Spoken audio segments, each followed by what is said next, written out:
i min verden, der er Avnsø det smukkeste og det mest fredfyldte sted på jorden. Krimiforfatter Sara Blædel er tilbage i den skov, hun så tit legede i som barn, nær barndomshjemmet ved Hvalsø, sydvest for Roskilde. Altså, hvis man var en tøsetøs, så tog man selvfølgelig den nogenlunde lige vej, ikke? Men vi andre, vi tog den altså straight up. Det er nemlig her hendes nye bog, De glemte piger, begynder. Bogen starter med en kvinde, der tumler igennem skoven i mørke.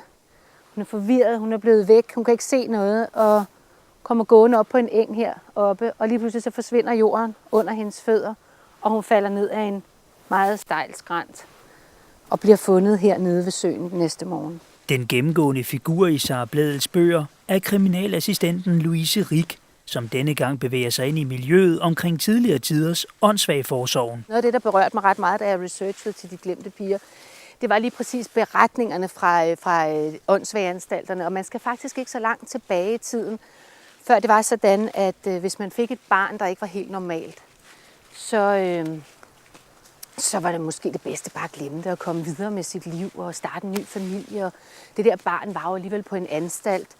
Og på den måde, der skabte man en lille kreds af børn, der simpelthen, og unge eller mennesker, der simpelthen blev glemt, og som blev kategoriseret som de glemte. Men hvem er hovedpersonen Louise Rick egentlig? Jeg havde fået en historie ind i hovedet, og var sådan begyndt lidt for sjov og for min egen fantasis skyld at digte på noget, der kunne have været en krimi. Jeg er jo en rigtig krimipige, så når jeg keder mig for meget, så begynder jeg at digte inde i hovedet, så det er næsten altid et eller andet, der kunne have været foregået på den kriminelle bane. Og så stod hun der og var så tydelig for mig. Jeg kunne se, hvordan hun så ud, og hun hed med det samme Louise Rick. Jeg ved ikke, hvorfor hun skulle hedde det, men det hedder hun altså. Så hun er i virkeligheden en, føler jeg, og det lyder enormt mærkeligt måske, men jeg synes, hun har opsøgt mig. Gyngen er der endnu. Men jeg kunne godt have set mig i hendes job egentlig. Jeg ville gerne have arbejdet nu i eftersøgningsafdelingen. Men det er jo meget fordi, at det er også det, der er drevet af den der nysgerrighed for at travle en historie op. Så nu har hun bare fået lov til at få jobbet, og så sidder jeg derhjemme og prøver på at følge med. Jeg elsker det her. Altså jeg ved ikke, det gør et eller andet inde i mig. Jeg kan ikke forklare, hvad det er. Sådan har det altid været. Men når man sidder her og kigger ud, så tænker man bare, men så skal alt sgu nok gå på en eller anden måde. Kriminalromaner, og om det er så egentlig både om det er på tv, eller om det er i biffen, eller om det er en bog. Jeg kan godt lide det drive, der er ved at have en morgåde, eller hvad det nu må være, som man skal travle op. Jeg kan simpelthen godt lide at følge politiets arbejde. Jeg kan godt lide de ting, som det går ind og gør ved personer, ved pårørende, ved alle mulige de der intriger. Jeg synes, der er masser af strenge at spille på, når man går ind i krimiuniverset. Og så kan det sgu godt være, at man bare må erkende, at jeg tænder mere på krimi end på kærlighed.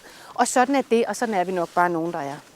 Bogen De glemte piger er den 7. krimi på 7 år fra Sara, som tit refereres til som Danmarks krimidronning. Nu er der mange krimidronninger i Danmark, men altså, jeg er da glad for, at folk de synes, at jeg har styr på krimierne, og blive kaldt krimidronning. Det er da meget smirrende, men jeg vil egentlig bare lige så gerne være krimisara. Sara Blædel er gået hen og blevet en af de mest succesfulde danske krimiforfattere. Hendes bøger udkommer i 17 forskellige lande og bliver praktisk talt revet ned fra hylderne, når de udkommer. Jeg havde jo ikke i min vildeste fantasi, da jeg skrev den første, tænkt, det vil ske for mig engang, at jeg sælger 100.000 bøger. Altså aldrig, og jeg havde heller aldrig forestillet mig, at jeg nu sad her, fordi jeg skrev meget for mig selv, for min egen fornøjelses skyld. Så ikke tænk på, en dag så står du på Fifth Avenue i Barnes & Noble og holder din bog i hånden.